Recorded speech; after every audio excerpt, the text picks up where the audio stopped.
नमस्कार, प्रधानमंत्री के इस बेहद खास शो में आप सभी का स्वागत है और आपके साथ मैं हूं शिप्रा झा। 2024 के लोकसभा चुनाव से पहले हम आपके लिए लेकर आए हैं एक बेहद ही खास शो जिसका नाम है प्रधानमंत्री। सियासत से जुड़ी तमाम खबरों को हम विस्तार से आपको बताएंगे, तस्वीरों और बयानों के साथ ही आपको रिपोर्ट भी दिखाएंगे। पर शुरुआत करते हैं आज की सबसे बड़ी खबर, चुनावी खबर से।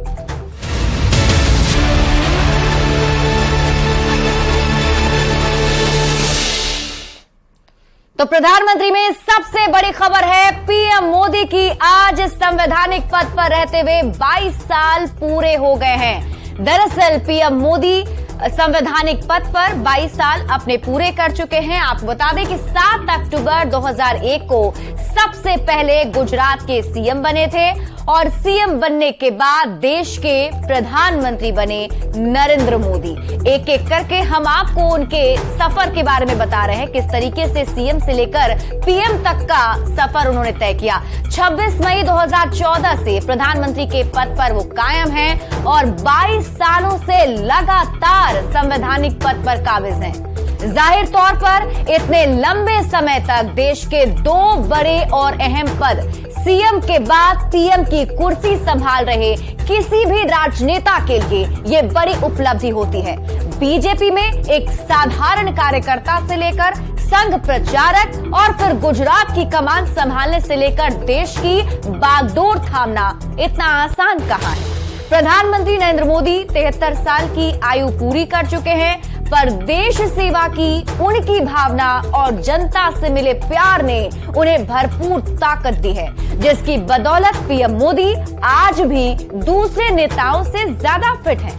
तभी तो लगातार 22 साल से देश के संवैधानिक पद पर प्रधानमंत्री नरेंद्र मोदी कायम है। और अब रुक कर लेते हैं अगली खबर की। बिहार में जातीय गणना के बाद अब राजस्थान और छत्तीसगढ़ में भी जातीय गणना कराने की बात शुरू हो गई है, जिस पर डिप्टी सीएम तेजस्वी यादव ने कहा है कि बिहार ने एक बार फिर से इतिहास बनाया है और देश को एक बार फिर से नई राह दिखाई है।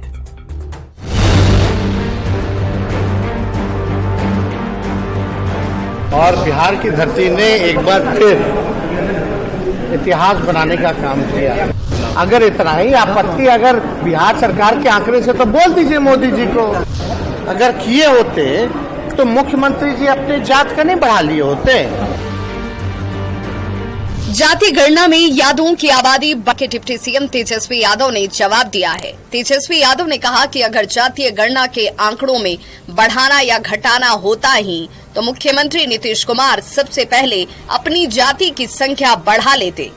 अगर हमको घटाना बढ़ाना है, अगर किए होते तो मुख्यमंत्री जी अपने जात का नहीं बढ़ा लिए होते। बता दें कि बीजेपी सहित तमाम विपक्षी पार्टियों ने जातीय गणना के आंकड़ों पर सवाल उठाया है, जिस पर तेजस्वी यादव ने कहा कि ऐसे लोगों को प्रधानमंत्री से बोलकर फिर से गणना करा लेनी चाहिए। कुछ लोगों का हम सुन रहे थे कि बड़ा भारी आपत्ति है, बढ़ा दिया गया, घटा दिया गया। अरे भाई, अगर इतना ही आपत्ति अगर बिहार सरकार के आंकड़े से तो बोल दीजिए मोदी जी को। मोदी जी भारत सरकार करा दे, पता चल जाएगा। बिहार में जातीय गणना के बाद अब राजस्थान और छत्तीसगढ़ में भी जातीय गणना कराने की बातें शुरू हो गई हैं। इसके आधार पर हमने तय किया है राजस्थान सरकार भी बिहार की तरह जातिगत जनगणना करवाएगी। जातीय गणना पर बिहार के बाद राजस्थान और छत्तीसगढ़ में भी उठ रही जातीय गणना की मांग पर डिप्टी सीएम तेजस्वी यादव ने कहा कि बिहार ने एक बार फिर इतिहास बनाया है और देश को नई राह दिखाई है। लेकिन बिहार जो है हमेशा देश को राह दिखाता है और बिहार की धरती ने एक बार फिर इतिहास बनाने का काम किया। अब पहला राज्य बिहार बना है जो जानता है उसकी आबादी की स्थिति क्या है। बता दें कि बिहार में 2 अक्टूबर को जातीय गणना के आंकड़े जारी किए गए। जातीय गणना की रिपोर्ट के अनुसार यादवों की संख्या 1.86 करोड़ है, जो कि राज्य की कुल आबादी का 14.26% है।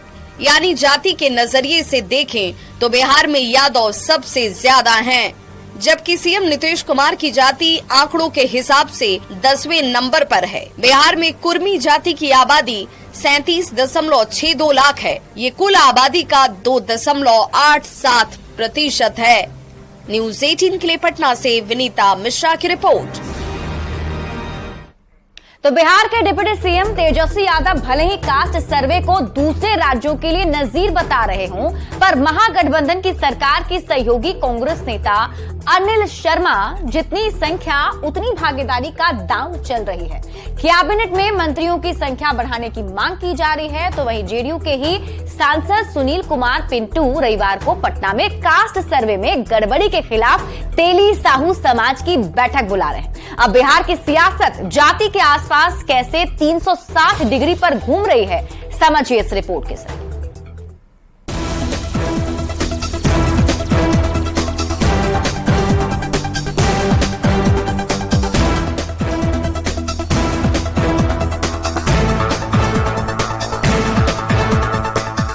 जातीय गणना पर कांग्रेस नेता अनिल कुमार शर्मा ने सीएम नीतीश कुमार से मंत्रिमंडल में जितनी हिस्सेदारी उतनी भागीदारी की मांग कर डाली है।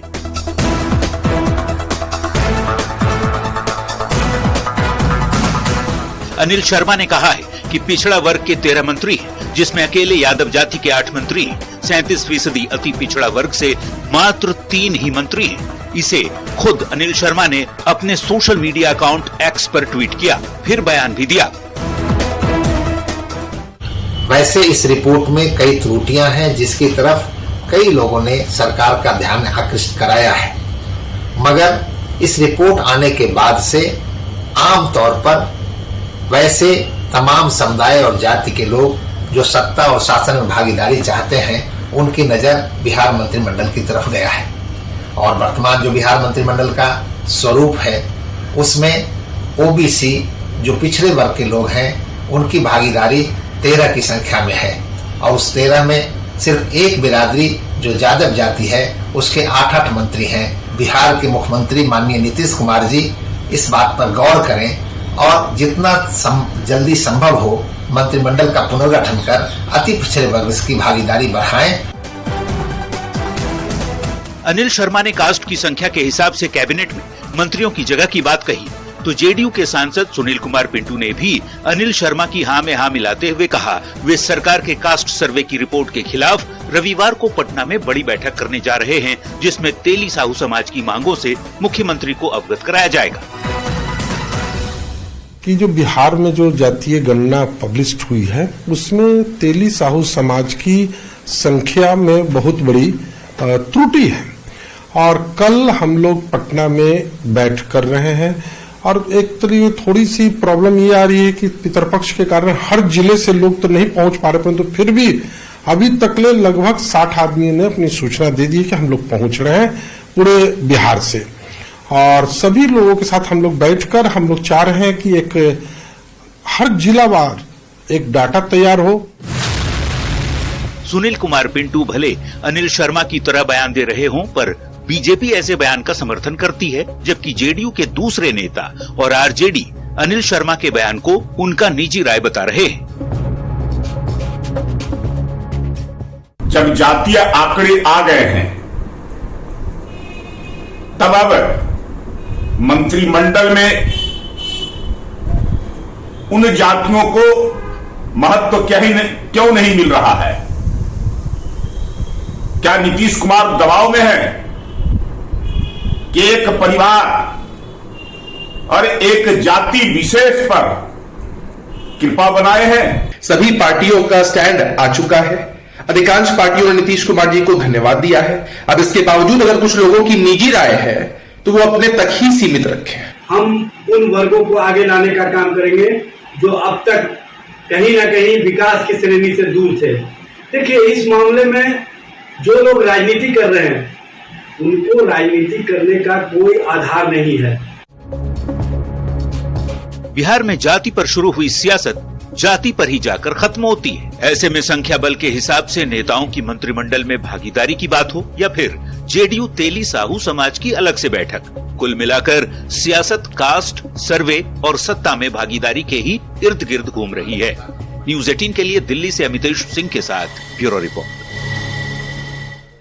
और शो के अगले सेगमेंट में आपको दिखाते हैं बयान बवाली, जिस पर मच गया है सियासी घमासान।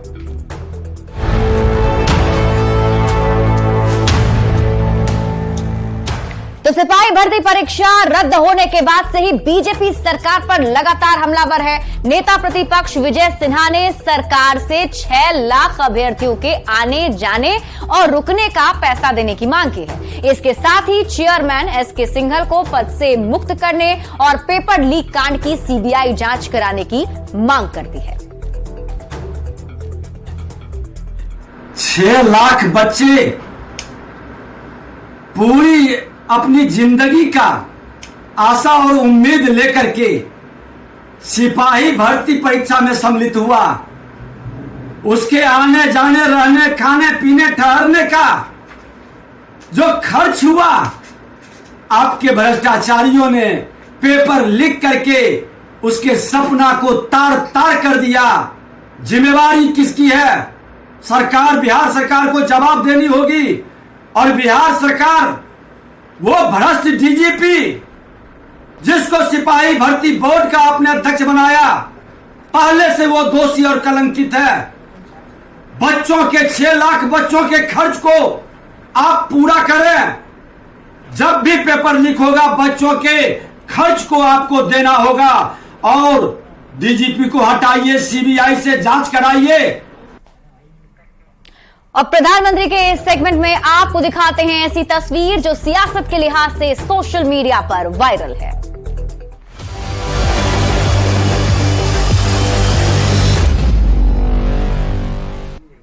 तो चुनावी वायरल में सबसे पहले तस्वीर बिहार के डिप्टी सीएम तेजस्वी यादव की, जो अपनी गाड़ी रोककर एक पीड़ित की फरियाद सुनते नजर आ रहे हैं। तेजस्वी यादव ये भी कहते हैं कि ऐसा करते रहना चाहिए। मतलब उप मुख्यमंत्री ये कहना चाहते हैं कि किसी भी नेता को पब्लिक से जुड़े रहने के लिए किसी समस्या को उनकी सुननी ही चाहिए। कहाँ पे? बाहर में। कौन कर रहा है? वहाँ गाँव के लोकल गुंडा है वहाँ का। ठीक, हम थाना में बुलवा। ठीक है। और प्रधानमंत्री शो के आखिर में देखते हैं फटाफट अंदाज में चुनाव से जुड़ी 24 बड़ी खबरें, चुनावी 24।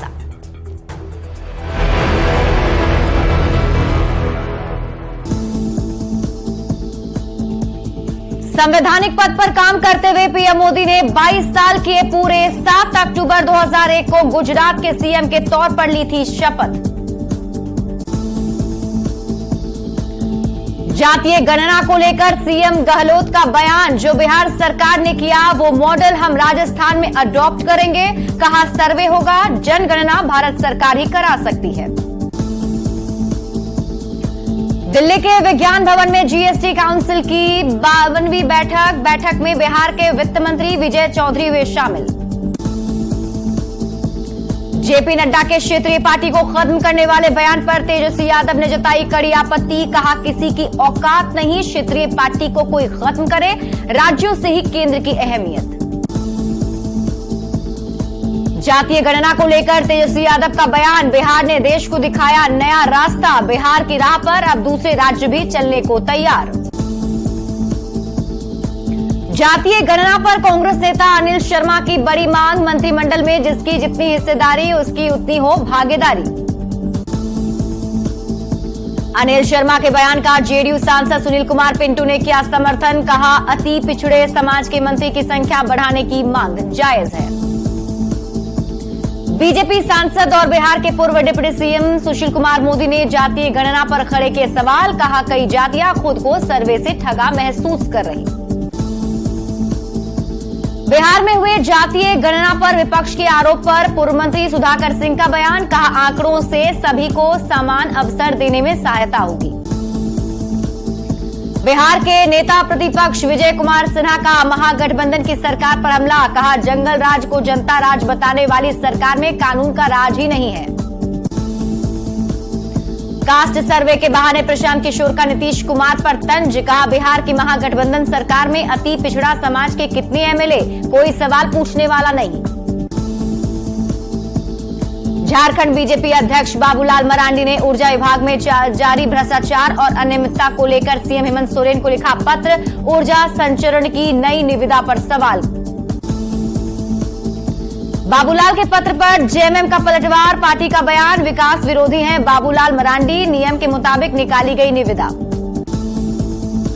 धनबाद कांग्रेस में ऑल एज नहीं है वेल, लोकसभा प्रभारी और 20 सूत्री अध्यक्ष बन्ना गुप्ता ने इस्तीफा देकर चौंकाया, बाहरी उम्मीदवार पर नाराजगी की सामने आ रही बात।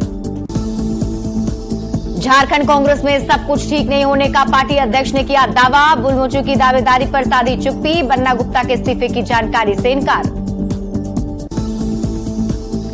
पलामू में बीजेपी की संकल्प यात्रा से पार्टी नेता और कार्यकर्ताओं में जोश, हाल में बीजेपी अध्यक्ष बाबूलाल मरांडी ने कई इलाकों का किया था दौरा। पटना पहुंचे राष्ट्रीय किसान यूनियन के अध्यक्ष राकेश टिकैत ने आंदोलन करने का किया ऐलान, कहा मंडी कानून बिहार में होना चाहिए लागू। बिहार में पहली बार करनी सेना अपना शक्ति प्रदर्शन करेगी, 8 अक्टूबर से राजपूत सम्मान रैली का आयोजन, कास्ट सर्वे की रिपोर्ट में गड़बड़ी को लेकर नाराजगी। गृह मंत्री अमित शाह की अध्यक्षता में उत्तराखंड के नरेंद्रनगर में मध्य क्षेत्रीय परिषद की बैठक, मध्य प्रदेश के सीएम शिवराज सिंह चौहान वर्चुअली बैठक से जुड़े। फ्रीबीज यानी कि मुफ्त की रेवड़ी से वोट कैश कराने के मामले पर सुप्रीम कोर्ट में सुनवाई, सर्वोच्च अदालत ने केंद्र सरकार, चुनाव आयोग, राजस्थान और मध्य प्रदेश सरकार को नोटिस जारी कर 4 हफ्ते में मांगा जवाब। तमिलनाडु के सीएम एमके स्टालिन ने हिंदू मंदिरों को नियंत्रित करने के पीएम के आरोपों को किया खारिज, कहा पीएम मोदी गलत आरोप लगा रहे हैं, प्रदेश में किसी भी मंदिर पर सरकार का दखल नहीं। मध्य प्रदेश के सीएम शिवराज ने दी सौगात, दीनदयाल रसोई योजना के वाहनों को भोपाल में हरी झंडी दिखाकर किया रवाना, गरीबों को 5 रुपए में मिलेगा भरपेट भोजन। केंद्रीय मंत्री प्रहलाद पटेल का कांग्रेस नेता अजय सिंह परवार कोयला घोटाले में शामिल होने के आरोपों से किया इनकार। प्रधानमंत्री नरेंद्र मोदी के पिथौरागढ़ दौरे को लेकर शहर को दुल्हन की तरह सजाया जा रहा है, पीएम का काफिला जहां से गुजरेगा वहां पहाड़ की संस्कृति हर तरफ नजर आ रही है, दीवार पर खूबसूरत पेंटिंग्स का नजारा। और फिलहाल इस बुलेटिन में अभी के लिए बस इतना ही। आप देखते रहिए न्यूज़ 18 बिहार झारखंड।